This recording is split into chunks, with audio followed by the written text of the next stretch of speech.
السلام علیکم ورحمۃ اللہ وبرکاتہ۔ الحمدللہ رب العالمین، نحمد و نصلی علی رسولہ الکریم، اما بعد، قال اللہ تعالی فی شان حبیبہ ان اللہ وملائکتہ یصلون علی النبی یا ایھا الذین آمنوا صلوا علیہ وسلموا تسلیما۔ اللہم صلی علی سیدنا نبینا شفیعنا حبیبنا مولانا محمد وبارک وسلم۔ الحمدللہ ثم الحمدللہ، اللہ تبارک و تعالیٰ کے فضل و کرم سے آج یہ ہمارا 66واں درس ہے، اور اس درس میں سورہ بقرہ کی 83ویں آیت کی تلاوت کا شرف حاصل کیا جائے گا، اور پھر اس کا لفظی ترجمہ اور پھر اس کی تفسیر بیان کی جائے گی۔ اللہ تبارک و تعالیٰ سے دعا ہے کہ اللہ تبارک و تعالیٰ خیر کا معاملہ فرمائے، اور حق بات کہنے اور حق بات سننے اور قرآن کے علم سے آگہی حاصل کرنے کی ہمارے اندر صلاحیت اور کیفیت پیدا کرے۔ رب اشرح لی صدری ویسر لی امری واحلل عقدۃ من لسانی یفقہوا قولی۔ فاعوذ باللہ من الشیطان الرجیم، بسم اللہ الرحمن الرحیم۔ وَإِذْ أَخَذْنَا مِيثَاقَ بَنِي إِسْرَائِيلَ لَا تَعْبُدُونَ إِلَّا اللَّهَ وَبِالْوَالِدَيْنِ إِحْسَانًا وَذِي الْقُرْبَى وَالْيَتَامَى وَالْمَسَاكِينِ وَقُولُوا لِلنَّاسِ حُسْنًا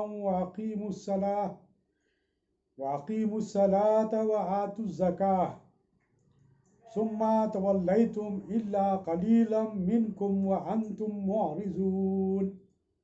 صدق اللہ العلی العظیم۔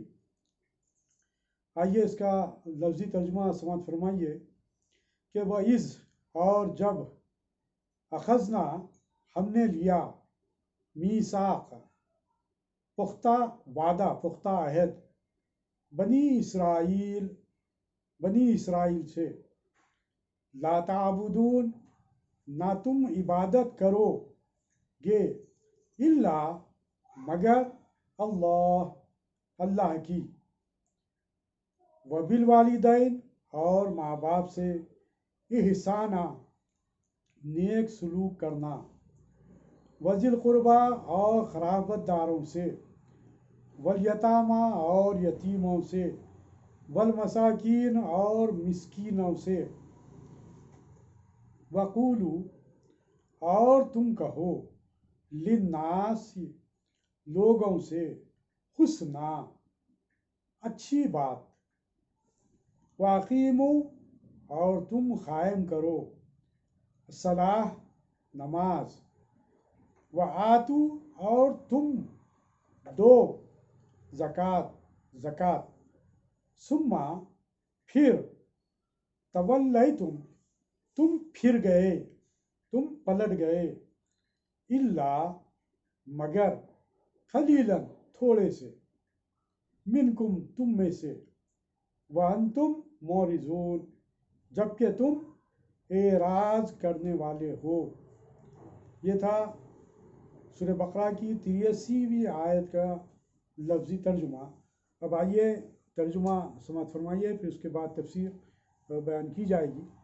ملاحظہ فرمائیے، بہت ہی اہم آیت ہے اور اس کا ہماری زندگیوں سے تعلق ہے،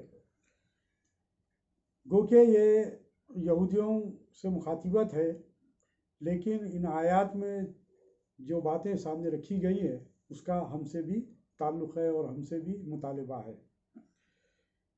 ترجمہ سماعت فرمائیے کہ اور جب ہم نے بنی اسرائیل سے عہد لیا کہ اللہ کے سوا کسی کی عبادت نہ کرو، اور ماں باپ کے ساتھ احسان کا، اور صاحب قرابت یعنی کہ رشتہ داروں کے ساتھ، اور یتیموں اور مسکینوں کے ساتھ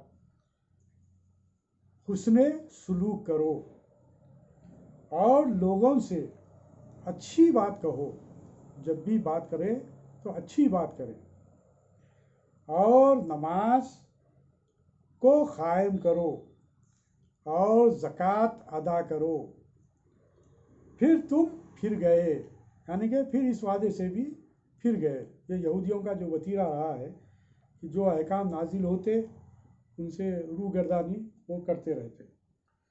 اور تم پھر گئے مگر تم میں کے تھوڑے سے، یعنی کہ تھوڑے لوگ ویسے بھی تھے جو احکام کی پابندی کیا کرتے تھے، اور تم روگردان ہو، یعنی کہ زیادہ تر اس میں سے روگردانی کرنے والے تھے.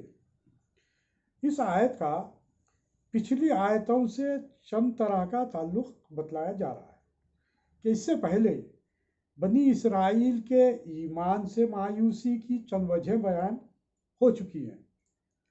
توریت کو بدل ڈالنا، تھوڑی قیمت پر خدا کے احکام بیچ ڈالنا. مطلب یہ ہے کہ اللہ تعالیٰ کے جو احکام توریت میں نازل ہوئے تھے ان احکامات کو توڑ مڑوڑ کر اپنی مرضی سے بیان کرنا، جس سے کہ ان کو اپنا مالی منفعت حاصل ہو جاتی. یہ تمام باتیں تفصیل سے گزشتہ آیات میں پیش کیے جا چکے ہیں. اور پھر بھی اپنے کو جنت کا حقدار جاننا، جیسا کہ گزشتہ آیات میں یہ بات سامنے آئی کہ وہ لوگ یہ سمجھ رہے تھے کہ ہم تو گئے بھی تو اس وقت میں تو تھوڑے دنوں کے لیے جائیں گے، 40 دن کے عرصے کے لیے وقت کے لیے جائیں گے، اس کے بعد پھر ہم کو ہمارے انبیاء کرام ہم کو بچا لیں گے. بہرحال یہ جو عقیدہ باطل تھا اس کے تعلق سے یہ بات بتلائی گئی کہ یہ پھر بھی اس کے باوجود یہ سمجھتے تھے کہ وہ لوگ جنت کے حقدار ہیں. اب اس مایوسی کی ایک اور بڑی وجہ بیان فرمائی جا رہی ہے. جو دوسرا جو تعلق اس کا جو بتلایا گیا وہ یہ کہ پچھلی آیت میں علماء یہود سے مطالبہ تھا کہ تم اپنے جنتی ہونے کا توریت سے ثبوت دو. گزشتہ آیت میں یہ بات تفصیل سے آپ کے سامنے رکھی گئی کہ اگر تم سے کوئی اللہ تعالیٰ نے کیا کچھ وعدہ کیا، اگر تم سے کوئی وعدہ کیا تو پھر وہ بتلاؤ توریت میں اگر ہے تو، یا پھر موسیٰ علیہ السلام نے کیا تم سے کچھ وعدہ کیا اس بات کا، یا تمہیں جنتی ہونے کا حقدار قرار دیا کیا. یہ تمام باتیں گزشتہ آیات میں آ چکی ہیں. تو اگر ویسا معاملہ ہے تو تم بتاؤ، ثبوت دو. اب اسی توریت سے یہاں پر جو بات بتلائی جا رہی ہے کہ ان کے جہنمی ہونے کا ثبوت دیا جا رہا ہے کہ تم نے توریت کے فلاں فلاں عہد توڑے اور حق تعالیٰ سے بدعہدی کرنے والا ہمیشہ کے عذاب کا مستحق ہے. اس بات کی وضاحت کی گئی کہ تم نے اللہ تبارک و تعالیٰ پر جو ایمان لانا چاہیے تھا اس طریقے سے تم نے اللہ پر ایمان نہیں لایا. اگر اللہ پر ایمان لاتے تو پھر اللہ کے نبیوں پر بھی ایمان لاتے، اور جس نبی کے تم پیرو امتی رہے ہیں تم ان پر ایمان لاتے، اور پھر انہوں نے جو کتاب تمہارے ہاتھوں میں دی وہ احکام پر عمل پیرا ہوتے. لیکن تم نے ان تمام چیزوں کی بدعہدی کی، تم نے ان تمام چیزوں سے روگردانی کی، اور یہ تمام چیزوں کا روگردانی کرنے والا جہنمی ہے. اس بات کا یہاں پر اظہار کیا گیا اور بتلایا جا رہا ہے. ان آیتوں میں جنتی اور جہنمی کی پہچانیں بتائی گئی کہ کفار بد کردار جہنمی اور مسلمان نیک کار جنتی ہیں. اب فرمایا جا رہا ہے کہ اے یہودیو، تم اپنے کو دیکھو کہ تم میں کون سی علامت ہے. تم میں جہنمیوں کی فلاں فلاں فلاں فلاں علامتیں ہیں، لہذا تم کبھی جنتی نہیں ہو سکتے. جیسا کہ میں نے آپ کے سامنے چند باتیں رکھا کہ ان لوگوں کا جو وتیرہ رہا، طریقہ کار رہا، انبیاء کرام کو جھٹلانا، انبیاء کرام کو قتل کرنا، اور پھر انبیاء کرام کی کتابوں میں تحریف کر دینا، اور پھر نبی کی بات کے احکام کو نظر انداز کر دینا. تو یہ جو تمام جو ان کا جو رویہ جو رہا ہے، جو پچھلی آیتوں میں جو پیش کیا گیا ہے، وہ ان کا جہنمی ہونے کا یہ ثبوت ہے کہ یہ لوگ جہنمی ہیں، جنتی نہیں ہیں. اور پھر گزشتہ آیت میں یہ بات بھی وضاحت کے ساتھ سامنے رکھ دی گئی تھی کہ مسلمان چونکہ اس لیے جنتی ہے کہ وہ ایمان والے ہیں، انہوں نے اللہ تعالیٰ پر ایمان لائے، سرکار دو عالم صلی اللہ علیہ وسلم حضرت محمد رسول اللہ صلی اللہ علیہ وسلم پر ایمان